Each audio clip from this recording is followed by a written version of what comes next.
Olá, queridos alunos, tudo bem? Tudo tranquilo? Então vamos seguir aqui para a gente, nessa aula, uma aula um pouquinho diferente. É uma aula de processo civil, mas é uma aula de prática, onde a gente vai estruturar um recurso de apelação. Então eu vou trazer aqui, digamos assim, um esqueleto, uma estrutura de um recurso de apelação para você. Beleza? Então você que está advogando, quer ter uma ideia de como fazer uma peça apelação, vai fazer exame de ordem, vai fazer alguma outra prova prática, isso pode te ajudar bastante, sem dúvida nenhuma, tá? Lembrando, confere os demais conteúdos aqui do canal. Se não é inscrito, se inscreve no canal, me dá uma força, me dá uma moral, dá um joinha aqui no vídeo, dá um like e comenta aqui as eventuais dúvidas que você tem. E claro, pode sugerir aqui nos comentários também alguns temas e não se esquece de compartilhar com os amigos. Então vamos lá, estruturando a nossa apelação. Então eu tenho aqui um arquivo de Word, claro, é uma estrutura, é apenas uma base para você estruturar o recurso de apelação. E aqui eu já começo dizendo como você vai endereçar a sua petição de interposição. Por quê? Porque a apelação, a gente bem sabe, deixa eu só arrumar aqui, que a gente tem uma petição de interposição. E essa petição de interposição você vai endereçar para a origem. Para a origem. Como assim, professor, para a origem? Ora, se você está atacando uma sentença dada pelo juiz da 5ª Vara Cível de Florianópolis, você vai endereçar essa petição de interposição para a 5ª Vara Cível de Florianópolis. Beleza? Logo depois você vai fazer o quê? Colocação ali do número dos autos. Claro que em processo eletrônico a gente já não tem tanto assim essa preocupação, mas é o caso você colocar aqui o número dos autos também, tá? Beleza? O número dos autos aqui. E aí você traz a qualificação completa de apelante e de apelado. Lembrando que para qualificar, sempre deve se respeitar o 319, inciso 2 do CPC, tá? Professor, mas espera lá, eu preciso qualificar considerando que eu já qualifiquei as partes, né? Já qualifiquei o meu cliente lá no processo originário onde teve essa sentença? Claro que você não precisaria, mas o código fala de nome e qualificação das partes. Então, se você vai fazer uma prova, tal, peque pelo excesso, qualifique para não ter problema, tá? Então, vejam aqui, ó, eu trouxe a qualificação com base no que o 319 me diz. Nome completo do apelante, estado civil e por aí vai. Aí vem ali, ó, interpor com fundamento nos artigos 1009 e seguintes do CPC, apelação ou recurso de apelação, chame como quiser, em face da sentença. Porque no recurso de apelação, você não ataca a parte contrária, você vai atacar, claro, uma sentença judicial. Então, por isso que você vai estar atacando a sentença aqui, ó, conforme eu disse, tá? Vou até colocar em amarelinho aqui.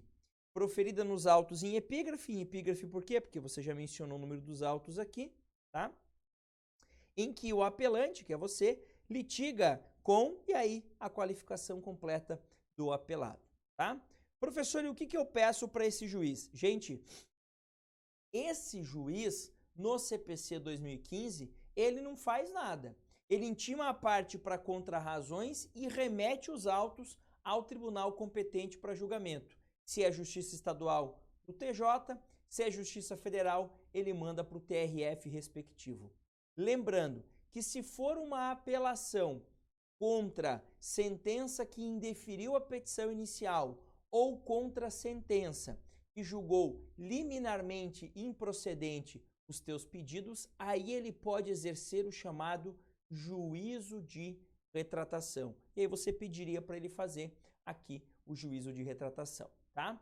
Professor, então eu não vou pedir para ele reformar a sentença, eu não vou pedir para ele declarar nula a sentença, não, porque esse não é papel dele, isso é papel do tribunal, tá?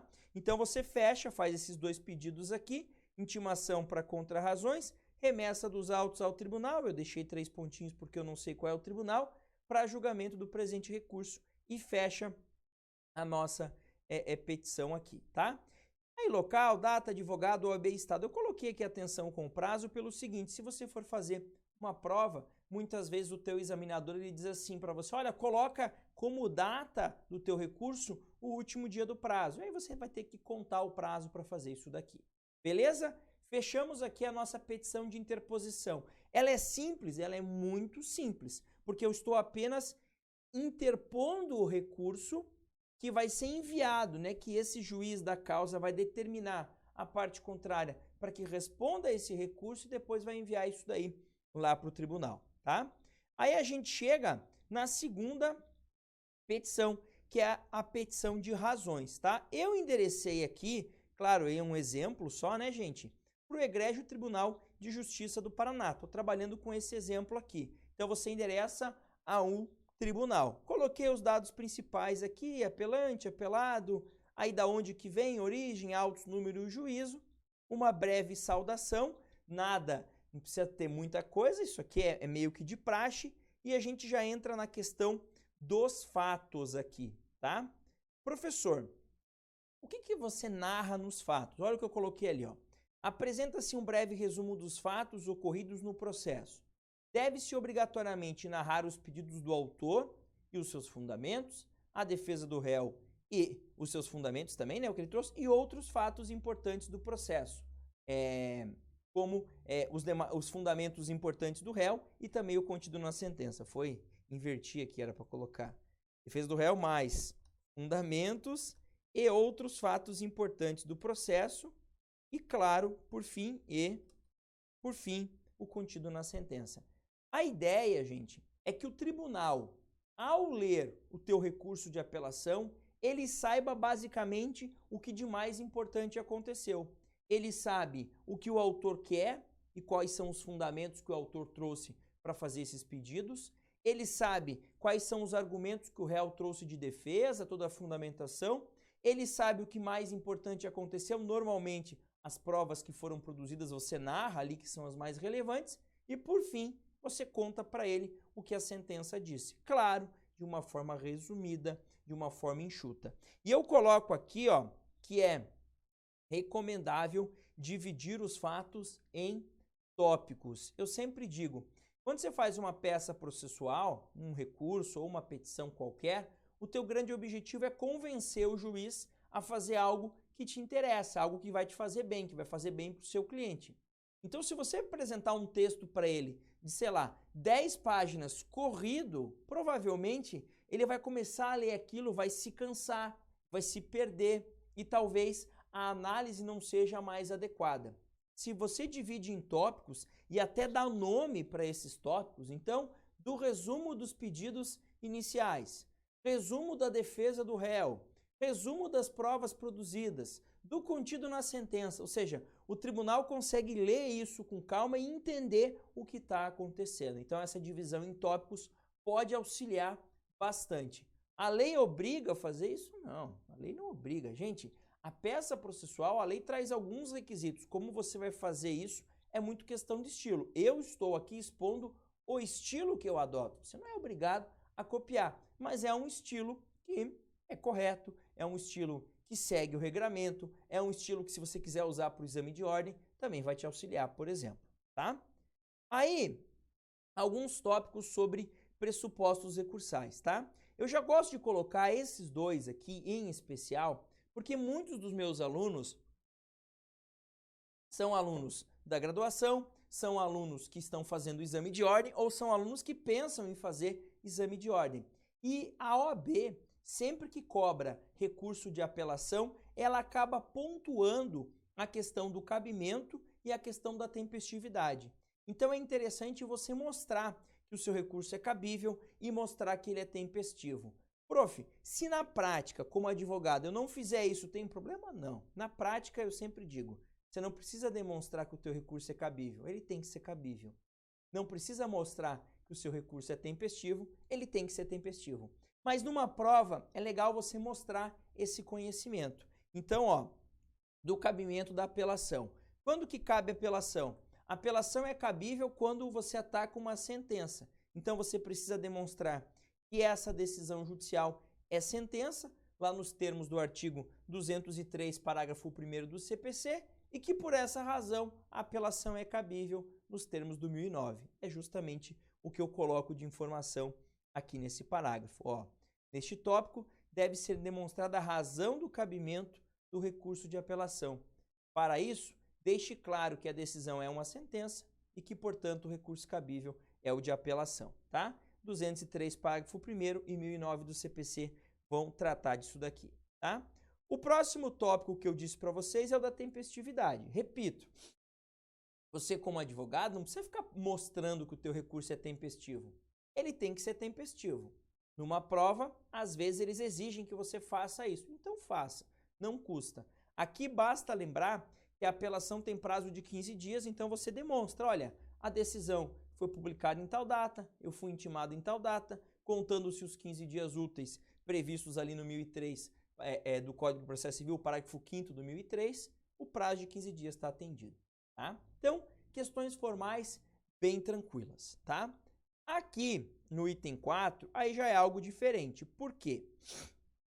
Gente, seguinte, a apelação no novo Código de Processo Civil, você deve saber disso, ela é um recurso que, além de atacar o contido na sentença, também me propicia, também me autoriza a atacar eventuais interlocutórias não agraváveis. Então, além de poder atacar o conteúdo da sentença, aquilo que está dentro da sentença, eu também posso atacar todas as interlocutórias, todas as decisões interlocutórias não passíveis de agravo de instrumento. E a lei diz que eu devo fazer isso em preliminar de recurso de apelação. Como assim preliminar? Ora, antes de atacar a sentença, que é o grande objetivo da apelação, eu faço uma preliminar de ataque das interlocutórias, tá? Eu abro esse tópico. E aqui, gente, você vai trazer, ó, todas as razões para reforma ou nulidade dessas interlocutórias que não eram passíveis de agravo de instrumento. Prof, imagine que eu tenha 4 interlocutórias. Você vai abrir uma preliminar e falar, ó, do ataque às interlocutórias não agraváveis. Sei lá, 4.1. Da decisão que fixou a multa pelo não comparecimento na audiência de conciliação. Vai lá e ataca. Da decisão que indeferiu tal prova. Vai lá e ataca. Então você vai trazer aqui, abre esse tópico e vai atacar todas aquelas interlocutórias que não eram passíveis de agravo de instrumento e que por isso você não as atacou no momento oportuno, mas que você não concorda que são decisões que lhe prejudicaram. Abre um tópico para isso, tá? É claro que grande parte das apelações que você vai fazer, pode ser que você não tenha essas interlocutórias para gravar, e aí você, para atacar, e aí você ignora esse tópico que eu estou trazendo aqui, tá? Feito isso, você entra em outros 2 tópicos, que aí sim, o grande objetivo do seu recurso, ataque da sentença, tá? Os 2 aqui, ó, os 5 e 6. Qual que é a diferença? Na minha estrutura, eu sempre gosto de primeiro apresentar as razões de nulidade ou de invalidade. Aquelas situações que tornam essa sentença nula, por ter violado uma regra de procedimento, por ter sido cometido o chamado erro in procedendo. Então, por exemplo, ó, a decisão não é fundamentada. Opa, se não fundamentou, é uma decisão nula. Vou apresentar aqui. A decisão é nula porque foi realizada uma perícia, essa perícia foi utilizada para fundamentar a decisão, só que eu nunca fui intimado dessa perícia. Opa, mais um problema de procedimento aqui, tá? Deixa eu te contar um segredo.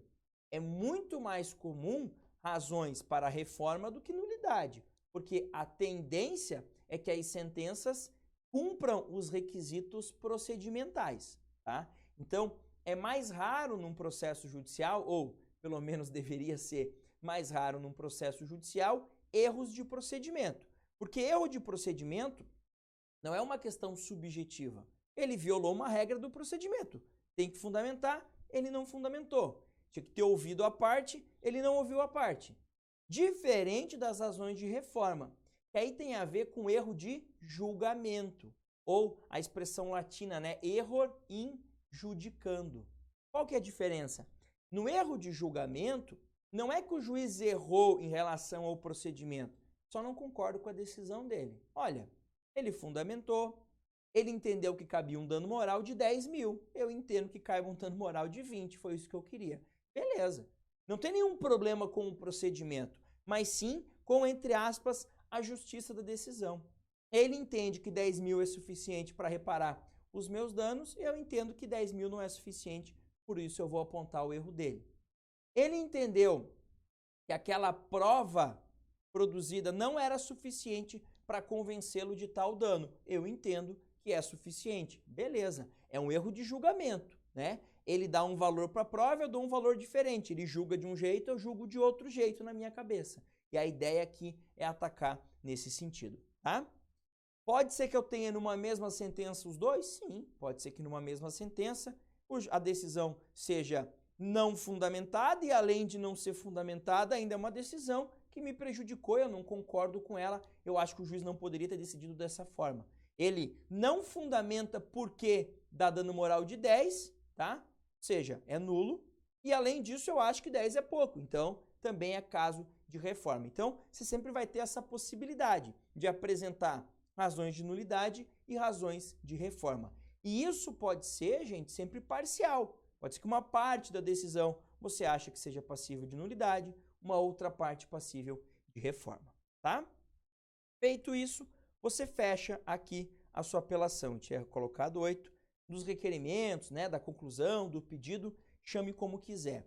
Aí eu coloco ali, o conhecimento e recebimento do presente recurso no duplo efeito. Por quê? Tá? É um pedido padrão que a gente faz para que seja conhecido, ou seja, para que os pressupostos recursais já aqui presentes, para que ele aceite o meu recurso, aceite processar e já o receba no efeito, no duplo efeito, porque aqui é o caso de duplo efeito na apelação. Prof, mas se eu estou atacando uma sentença em que a apelação não tem efeito suspensivo, o que eu faço? Aí você tem que fazer um pedido de efeito suspensivo para o tribunal. E eu não recomendo que faça aqui. Faça em petição à parte. Por quê? Porque aqui demora muito. Vejam, se você vai pedir efeito suspensivo para o tribunal, quando a lei não o prevê, é porque a situação é urgente. Você ficar esperando essa apelação chegar no tribunal, a tua urgência já era. Então você vai peticionar lá nos autos, lá em cima no tribunal, já diretamente para o tribunal, pedindo esse efeito suspensivo e lá fundamentando, tá? Isso daqui, ó, não é mérito. O mérito está no provimento. Então, provimento do recurso para o fim de invalidar a decisão interlocutória, se for caso de invalidação, de nulidade. Ou o provimento do recurso para o fim de reformar a decisão interlocutória. E aí eu coloco nos seguintes termos reticências. Por quê? Sempre diga o que você quer. Olha, sei lá, o provimento para invalidar a decisão interlocutória que me condenou numa multa por não comparecimento à audiência de conciliação, uma vez que não está fundamentada. Pronto, é isso. Tem que deixar claro aquilo que você quer. Olha, reforma a decisão que me mandou pagar a multa para excluir essa multa, né? Então, sempre o provimento para uma determinada finalidade. Deixe claro, né? Tem gente que diz, deixe muito claro o seu pedido, porque pode ser que você tenha um azar tremendo e o seu pedido seja atendido. E se o pedido é mal feito, vai ser mal atendido. Então, peça com clareza, tá? Então, aqui no B e C, eu tratei apenas da decisão interlocutória. E aqui eu deixei para tratar da sentença. O provimento do recurso para o fim de invalidar a sentença, e você vai dizer por que você quer invalidar, e o provimento do recurso para o fim de reformar a sentença nos seguintes termos, tá? Coloquei ali, ó, lembre-se que pode ser que não existam todos os pedidos, dependerá do caso em análise. Pode ser que você não esteja atacando a interlocutória, pode ser que não esteja razão, não exista razão para invalidação, só para reforma e assim por diante, tá? Notem que eu coloquei aqui, ó, juntada do comprovante de preparo do porte de remessa e de retorno. Claro que quando você for advogado na prática, não precisa fazer esse pedido. Basta você juntar, basta você realmente comprovar o recolhimento das custas, mas numa prova você menciona que está recolhendo. Beleza? Professor, será que eu poderia dizer assim? Requer-se, deixa-se de juntar o comprovante, pois sou beneficiário da justiça gratuita? O que você acha? Coloca aqui embaixo qual é a sua resposta, depois eu comento ali nos comentários, tá? E aí, por fim, a majoração e a inversão dos ônus da sucumbência. Lembrando que quando eu ganho um recurso, se eu ganhar, a sucumbência inverte, mas também os honorários majoram. Então, se era 10, vira 12, vira 15, pode subir até 20, tá? E aí fecha a sua apelação da mesma forma que fechou a petição de interposição. Prof, você não pediu para intimar para contrarrazões. Pedi lá antes. Aqui não precisa, não. Essa petição já está no tribunal. Em resumo, a intimação para contrarrazões aconteceu antes, não aqui. Ah, você não pediu para remeter para o tribunal? Sim, pedi lá, não vou pedir de volta aqui. Isso já está no tribunal. Essa petição é dirigida ao tribunal. Então é só aqui, eu vou pedir só aquilo que o tribunal pode fazer. O tribunal não vai intimar ninguém para contrarrazões, porque isso já aconteceu. E o tribunal não vai enviar os autos para o tribunal, porque ele já está no tribunal. Não é verdade? Beleza? Então, era isso que eu tinha a trazer para vocês. Me diga aqui embaixo se gostou, se entendeu a estrutura, se tá bacana, tá? E não deixe de responder a questão ali que eu perguntei sobre a justiça gratuita. Legal? Não está inscrito no canal, se inscreve. Vê aqui, assiste os demais conteúdos, tem bastante conteúdo aqui no canal. Compartilha com seus amigos. Como diz a Gabizinha, minha filha, dá um like aqui. Ela fala assim, papai, você tem que falar para os seus alunos para dar um like. Aí eu falo, filha, eu falo, mas eles não prestam atenção em mim. Aí ela fala assim, então eu vou falar. Eu vou falar, se você falar, certamente eles vão dar. Beleza, gente? Brincadeiras à parte, é isso. Um abração, bons estudos e até mais.